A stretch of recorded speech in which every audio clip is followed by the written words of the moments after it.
धुरंधर film से पाकिस्तान ही नहीं बल्कि भारत में कुछ लोग ऐसे हैं जिनकी नींदें हराम हो गई है और वो जमकर कोस रहे हैं किसको, प्रोड्यूसर को, और कह रहे हैं कि मोदी ने जानबूझकर ये प्रोपेगेंडा फिल्म बनवाई है। और ये क्यों कह रहे हैं? क्योंकि इससे बहुत ज्यादा खुलासे जो हो गए हैं, उससे और भी चीजें अब सामने नजर आ रही हैं। दूध का दूध जिसे कहते हैं और पानी का पानी हो गया है। और इसी पे बात करने के लिए हमारे साथ एक्स-रो ऑफिसर जुड़े, एनके सूद सर। सूद सर नमस्कार, आपका बहुत बहुत स्वागत है। नमस्कार, बहुत बहुत शुक्रिया आपका।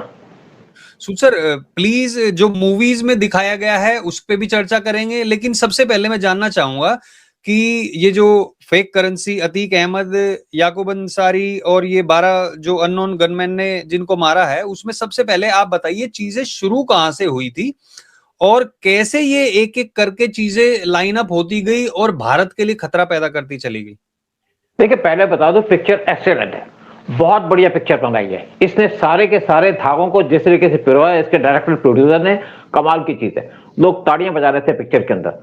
एंड के कुछ मिनट तो पिक्चर के अंदर लोग अपने आप पे काबू नहीं कर पाए, अपने ऊपर कंट्रोल नहीं कर पाए और ताड़ियां बजाते रहे। एक्सीलेंट पिक्चर है और इससे सारा कुछ एक्सपोज कर दिया। देखिए, इंडिया के इंडिपेंडेंस के बाद एक डिसीजन लिया गया कि हिंदू इस तरफ और मुस्लिम उस तरफ, ये होना था, लेकिन नेहरू ने ये होने नहीं दिया। जो मुस्लिम वोट कर रहे थे पाकिस्तान जाने की, उनको रोक लिया यूपी और बिहार के अंदर। और नेहरू ने यूपी के चीफ मिनिस्टर को चिट्ठी लिखी कि इनको जाने मत दो, क्योंकि नेहरू ने सोच लिया कि मेरा वोट बैंक है। इवन जो माऊ के मुस्लिम्स है, उन्होंने ट्रक मंगा लिए, सामान लेने को तैयार हो गए, तो महात्मा गांधी वहां पहुंच गए, आप मत जाओ, आप हमारे भाई हो। और जो गांधी का एक स्टेटमेंट होती थी, एक गाल पे थप्पड़ मारो तो दूसरा गाल आगे कर दो, वो गाल पहला था हिंदुओं का और थप्पड़ था पाकिस्तानियों का। ये पॉलिसी चलती रही और इससे अपने आप को ये कमाते रहे, गेन करते रहे। 80 करोड़ पाकिस्तान को दे दिए, जो आज की डेट पे 80,000 करोड़ से भी ज्यादा होंगे। पाकिस्तान की इकोनॉमी हमसे अच्छी थी, पाकिस्तान हमारे ऊपर अटैक करता था, 65 में अटैक किया, लेकिन हमारे पास कुछ भी नहीं था, फिर भी हम जीत गए, क्योंकि हमारे अंदर कुछ जज्बा है।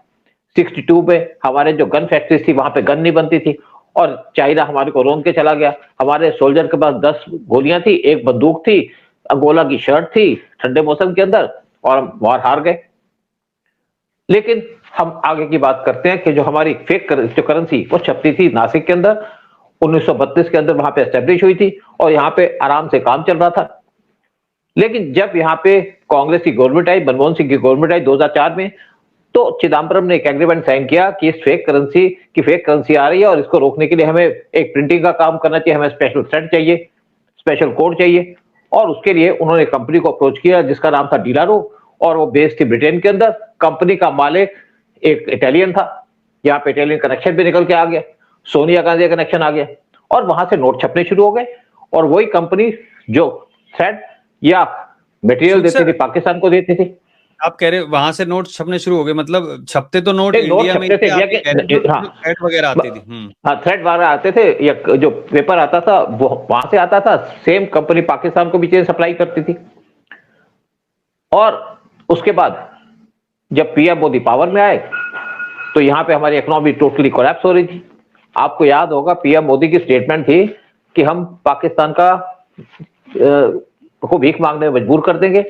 और यहाँ पे एक इंसिडेंट हुई, 8 नवंबर 2016 को पीएम मोदी ने अनाउंस किया कि हमारे 500 और 1000 के नोट को बंद कर देंगे, डिमोनेटाइजेशन कर देंगे, बगैर किसी वार्निंग के।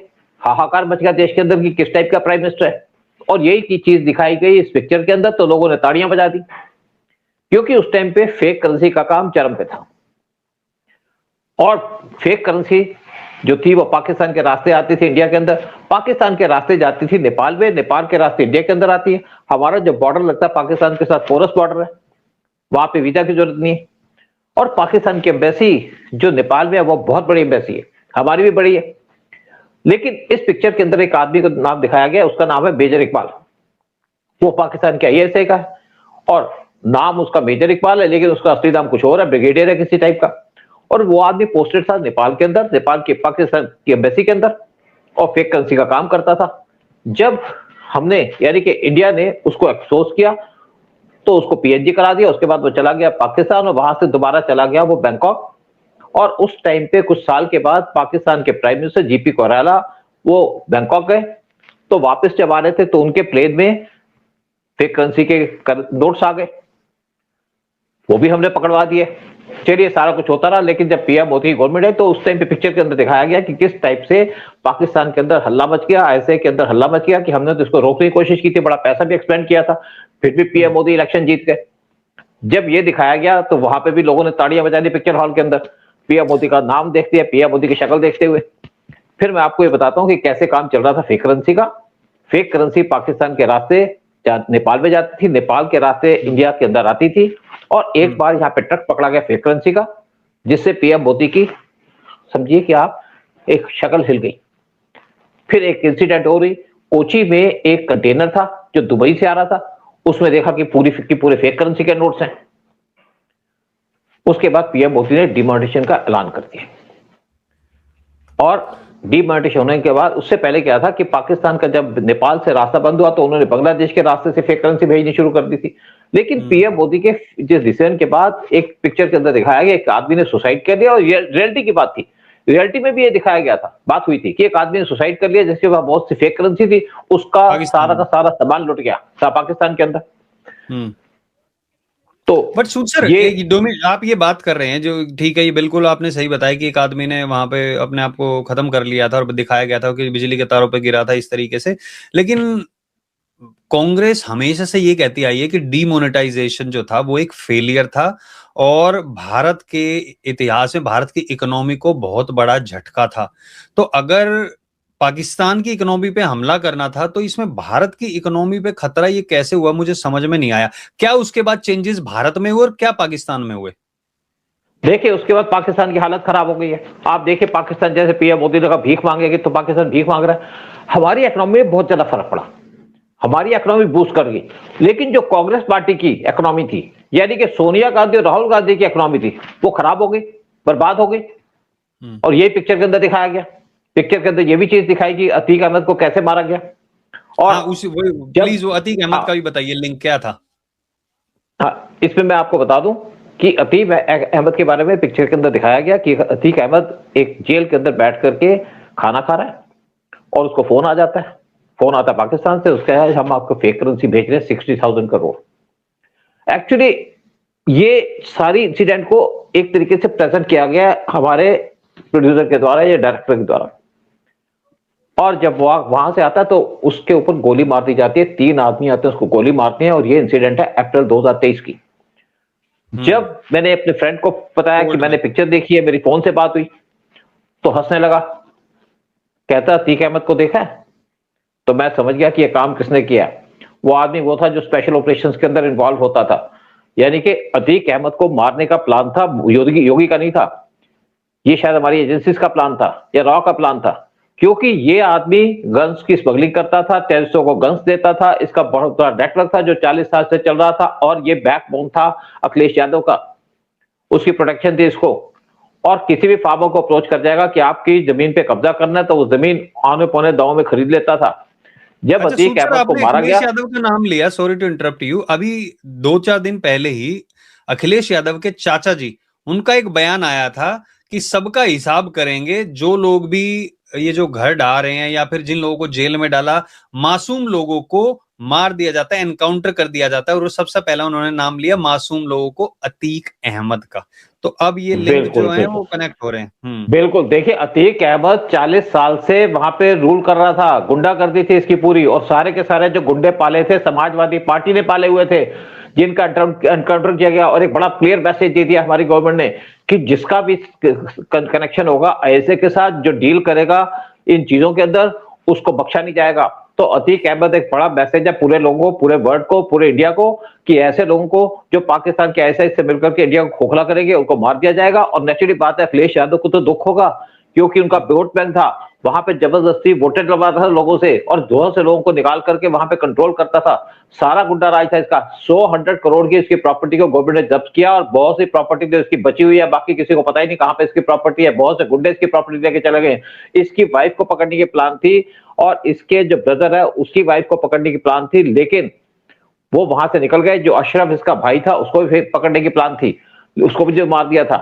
लेकिन ये कहा जाता है कि ये लोग नेपाल चले गए, और नेपाल के रास्ते, यानी कि मैं बात कर रहा हूं इनकी वाइफ शशिस्ता प्रवीण की, शशिस्ता प्रवीण उनकी सिस्टर अयशा नूरी की, और अशरफ की वाइफ ज़ैनब फातिमा की।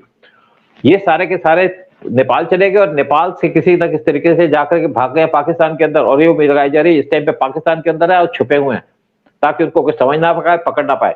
तो ये सारा का सारा मतीक अहमद के बारे में जो कहा जाता है कि कुछ अननोन लोगों ने गोली मार दी जिनकी पहचान नहीं हुई, एक्चुअली जहां तक मैं समझता हूं इन लोगों को ने मारा उनको ताकि एक ऐसा देशद्रोही जिसका खात्मा कर दिया जाए, क्योंकि ये देश से भी ये जेल से भी ऑपरेट कर रहा था, ये अपने काम कर रहा था। जो बाकी भी यहाँ पे टेररिस्ट मारे गए उसी तरीके से मारे गए, जो इनको शरीफ आदमी कहते हैं वो इनके पार्टनर है, इनके गुंडे हैं, और यही काम किया जाता है अखिलेश यादव को या उसके चाचा जो यहाँ पे लूट मार कर रहे थे यूपी के अंदर। ना यहाँ के डेवलपमेंट ना कुछ, आप देखें बहुत सी जगह पे बुलडोजर जो चलाया जाता है वो उन्हीं लोगों पे चलाया जाता है जिनका कनेक्शन निकलता है पाकिस्तान से या पाकिस्तान के आईएसए के साथ, जो यहाँ लव जिहाद करते हैं और यहाँ पे कत्लेआम करते हैं यूपी के अंदर।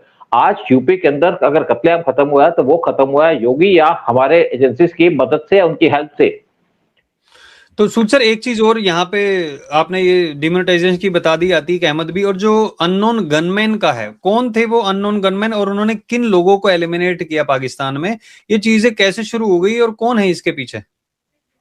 देखिए बिल्कुल सही बात है, गवर्नमेंट ने बड़ा क्लियर कर दिया कौन इनके पीछे है, क्योंकि अननोन गनमैन ने उन्हीं लोगों को मारा है जिन्होंने IC-814 को हाईजैक किया, जिन्होंने पार्लियामेंट का अटैक किया, जिन्होंने 26/11 के ऊपर किया। और आपको एक और बात बता दूं, हाफिज सईद एक बेटा कलामुद्दीन वो मारा गया था एक एनकाउंटर के अंदर, उसको किडनैप कर लिया कुछ लोगों ने, किडनैप करके उसको रखा, उसको टॉर्चर किया, 3 दिन के बाद उसकी लाश मिली, कटी फटी लाश मिली थी। और उसका जो बेटा बड़ा बेटा था तलहा वो मारा गया ऑपरेशन सिंदूर में। और आपके जो JUD के चीफ हैं जिनको IC-814 के अंदर छुड़वाया गया था उनके ऊपर भी अटैक किया था ऑपरेशन सिंदूर में, लेकिन उनकी फैमिली के 11 लोग मर गए और वो 1 मिनट पहले बच्चे से निकल गए और बच गए। और ये भी दिखाया गया पिक्चर के अंदर दाऊद इब्राहिम की कैसी हालत है, और ये भी खबर थी कि दाऊद इब्राहिम बीमार है और उनको भी दिखाया गया पिक्चर के अंदर। तो एक उसमें भी दिखाया गया किस तरीके से दाऊद की इब्राहिम के बारे में एक क्वेश्चन है, तो कुछ लोग भी पूछ रहे हैं कि दाऊद इब्राहिम अगर वहां था और हमारे आदमी वहां पे मौजूद थे, दाऊद इब्राहिम को मारा क्यों नहीं फिर?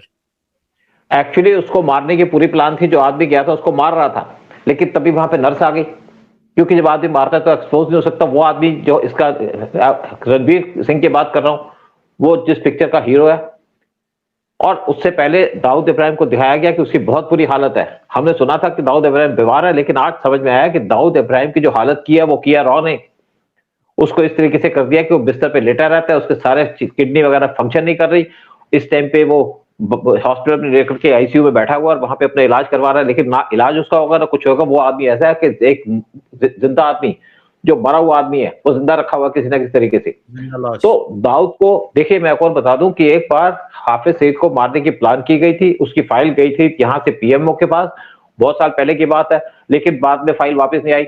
मतलब था ये हाफिज सईद को जिंदा रखना चाहते हैं। आपको याद होगा कि PM मोदी ने किस तरीके से पाकिस्तान को कहा टेररिस्ट स्टेट है, और इन्हीं लोगों को जिंदा रख के कहा, हाफिज सईद या दूसरे टेररिस्टों को। लेकिन इस पिक्चर के अंदर 12 टेररिस्टों को दिखाया गया जिनको एलिमिनेट किया गया। साथ में ये भी कहा गया कि याकूब अंसारी नेपाल के अंदर उसको मार दिया गया। तो इससे एक बात और भी क्लियर हो जाती है, नेपाल के अंदर 4 ऐसे लोग थे जिनको मारा था पिछले कुछ सालों के अंदर, और यही उम्मीद लगाई जाती है कि वहां पे अननोन गनमैन जा रहे थे। किसकी डायरेक्शन से जा रहे हैं आप समझ सकते हैं। एक नेपाल का कंट्रोवर्शियल केबल टीवी का टाइकून था जमीम शाह, उसको काठमांडू के अंदर गोली मार दी। उसके 1 साल के बाद यूनुस अंसारी, उसको भी गोली मार दी। यूनुस अंसारी का जो फादर था वो एक मिनिस्टर, फॉर्मर मिनिस्टर भी था, फॉरेस्ट मिनिस्टर था गवर्नमेंट के अंदर, और उसको गोली मार दी कुछ कानपुर से लोगों के ने आकर के। और ये जो लोग वो जाते थे जेल के अंदर, क्योंकि यूनुस अंसारी जेल के अंदर कैद रखा हुआ था, और वहां पे आपको याद होगा कि एक बहुत इंपॉर्टेंट नाम आया था शोभराज, वो भी काठमांडू की जेल के अंदर था, और उससे मिलने 2 लोग जाया करते थे जेल के अंदर, और उसके साथ साथ वो पूरी की पूरी इंक्वायरी करते थे यूनुस अंसारी के बारे में। और जेल के अंदर ही उसके ऊपर 5 गोलियां मार दी। उस टाइम तो बच गया, लेकिन कुछ देर के बाद उसकी डेथ हो गई। तो वैसा लगता है कि ये भी जो ऑपरेशन था ये शायद हम ही ने किया है या हमारी गवर्नमेंट ने किया, क्योंकि हमारी गवर्नमेंट कुछ चीजें बर्दाश्त नहीं करेगी। हम बर्दाश्त नहीं करेंगे कोई हमारे देश को कमजोर करे, यहाँ पे टेररिस्ट एक्टिविटी करे। एक और बात बता दूं आपको, एक खुर्शीद मियां अंसारी भी थे, ये 2018 की बात है। 2 गनमैन आए मोटरसाइकिल पे और आकर के उनको गोली मार दी और उनकी डेथ हो गई। एक और केस सामने आया, एक और आदमी था जिसका नाम है लाल मोहम्मद, उसको भी लोगों ने गोली मार दी, वो भी फेक करेंसी का काम करता था, और गोली मार के 2 लोग आए, मोटरसाइकिल से भाग गए। तो नेपाल के अंदर भी कुछ लोगों को अननोन गनमैन ने गोली मार दी थी। और मैं ये कहूंगा कि ये स्पेशल ऑपरेशन थे जिनका काम किया हमारे लोगों ने या किसी ने भी किया हो, लेकिन उन्होंने वो काम किया कि ताकि जो देश के अंदर फेक करेंसी का काम करते हैं या हमारे देश को कमजोर करते हैं उनको एलिमिनेट कर दिया जाए। लेकिन बाहर के लोग तो खत्म हो गए, कुछ छद्दर के लोग बैठे हैं जो उस टाइम पे पावर में थे, जो फेक करेंसी का काम करते थे, आज भी जिंदा। आपको याद होगा, आप देखते भी होंगे टीवी के ऊपर कि कुछ ऐसे लोग हैं जो देश को बार बार गालियां देते हैं और देश को बदनाम करते हैं। वो मास्टरमाइंड थे सारे फेक करेंसी के रैकेट के, और आज जिंदा भी हैं, करप्शन के अंदर लिप्त भी हैं, लेकिन देश के अंदर बैठे हैं क्योंकि उनको पॉलिटिकल पैट्रोनेज यानी कि पॉलिटिकल संरक्षण है उनको। राइट। 12 और लोगों की हत्या की थी वहां पे, जो टीवी के अंदर, जो प्रोग्राम के अंदर, टीवी जो आपकी पिक्चर के अंदर दिखाया गया, जो अननोन गनमैन ने मारे, वो 12 और लोग थे। चलो उनकी बात करेंगे कभी होगा तो। राइट, मतलब कुल मिला के जो चीजें दिखाई गई हैं वो बताया तो यही गया है कि फिक्शन है और ये इनका कोई रियल उससे ताल्लुक नहीं है, लेकिन इनडायरेक्टली ये बताने की कोशिश की गई है कि भारत को किस तरीके से बर्बाद किया जा रहा था भारत में ही बैठे कुछ लोगों के द्वारा, सिर्फ और सिर्फ अपनी पॉलिटिकल महत्वाकांक्षाओं को पूरा करने के लिए, ताकि जिंदगी भर उनकी पुश्तें राज कर सके भारत के ऊपर। और जब एक चाय वाला आया और उसने कहा, कुछ लोग ये भी बोलते हैं कि पहले क्यों नहीं डिमोनेटाइजेशन किया, अगर पता था तो। ये बातें पहले से तो पता थी, लेकिन जैसे ही मोदी के कांटेक्ट में चीजें आई थी और ये सारा इनपुट आया था, जैसे कि मूवी में भी दिखाया गया है, उसके बाद एक्शन लिया गया। तो एक बात यहाँ पे साफ हो जाती है, जो लोग भी इस तरीके का काम कर रहे थे उनको निपटा दिया गया, और जो बचे हुए हैं उनका भी यही हाल होने वाला। और मैं तो बल्कि ये कहता हूं, और दर्शकों से भी पूछना चाहेंगे हम, कि जो लोग ऐसे बचे हुए हैं, क्या उनका भी, चाहे वो देश में हो चाहे विदेश में हो, अननोन जो हमारे काम कर रहे हैं उनको फिर से करना चाहिए? प्लीज कमेंट सेक्शन में बताइए, जितने भी लोग देख रहे हैं। और इस वीडियो को सब लोगों के साथ शेयर जरूर कीजिएगा कि जो हमारे ऑफिसर हैं सूद सर, उन्होंने बहुत